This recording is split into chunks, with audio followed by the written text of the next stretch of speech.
Bonjour à tous et bienvenue sur la chaîne YouTube de la Pause Concours, chaîne dédiée à la préparation de concours. Aujourd'hui, en cette période où les épreuves orales d'admission vont commencer, beaucoup d'entre vous se demandent comment est-ce qu'on peut favoriser l'échange avec le jury, rentrer en communication le plus possible avec le jury. Beaucoup, peut-être trop de candidats ont encore tendance à s'imaginer que l'échange qui va suivre avec le jury va être une espèce d'échange que j'appelle question pour un champion. Vous allez être mitraillé de questions, partant dans tous les sens.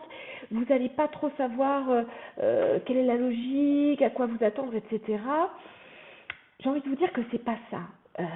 Ça peut être ça, ça peut partir comme ça un petit peu dans tous les sens, surtout quand le jury n'a pas bien compris qui vous êtes, d'où vous sortez, ce que vous savez faire, ce que vous voulez faire.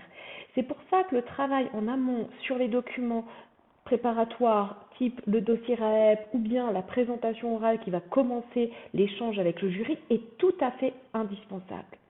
Parce qu'une fois qu'on a posé le cadre, que vous avez posé votre cadre finalement de qui vous êtes, d'où vous venez, qu'est-ce que vous savez faire, qu'est-ce que vous voulez faire, ben le jury va commencer à discuter avec vous de ça.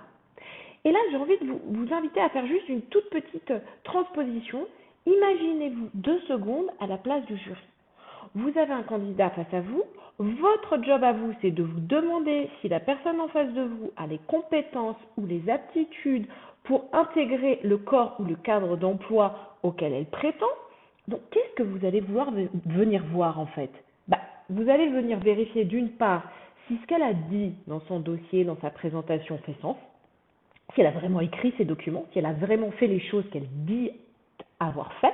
Donc c'est pour ça qu'on ne ment jamais dans ces dossiers, ni devant un jury, on dit toujours la vérité.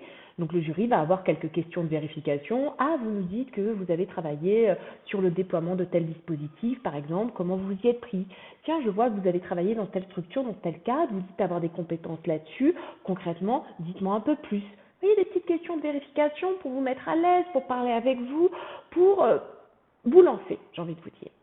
Et puis ensuite, le jury va un petit peu élargir environnement professionnel, les structures dans lesquelles vous avez travaillé, connaissances administratives, mais normalement, ce n'est pas complètement déconnecté de vous. Ça va venir, encore une fois, de choses que vous dites maîtriser ou connaître, ou dans lesquelles vous avez travaillé, etc. Le jury n'est pas là pour vous piéger, le jury est là pour discuter avec vous. Discuter avec vous, comprendre ce que vous savez faire, ce que vous pouvez faire, ce que vous voulez faire. Et cette dernière question, elle est essentielle. Là, changez de prisme. Dites-vous que le jury, c'est un jury recruteur. Il vient se demander, encore une fois, si vous avez les capacités à intégrer le corps ou le cadre d'emploi auquel vous postulez.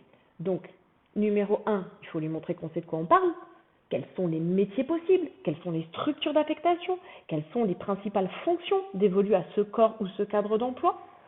2, essayez de lui montrer, une fois que vous avez compris l'environnement professionnel dans lequel finalement vous postulez, que vous avez déjà un certain nombre de compétences ou d'aptitudes.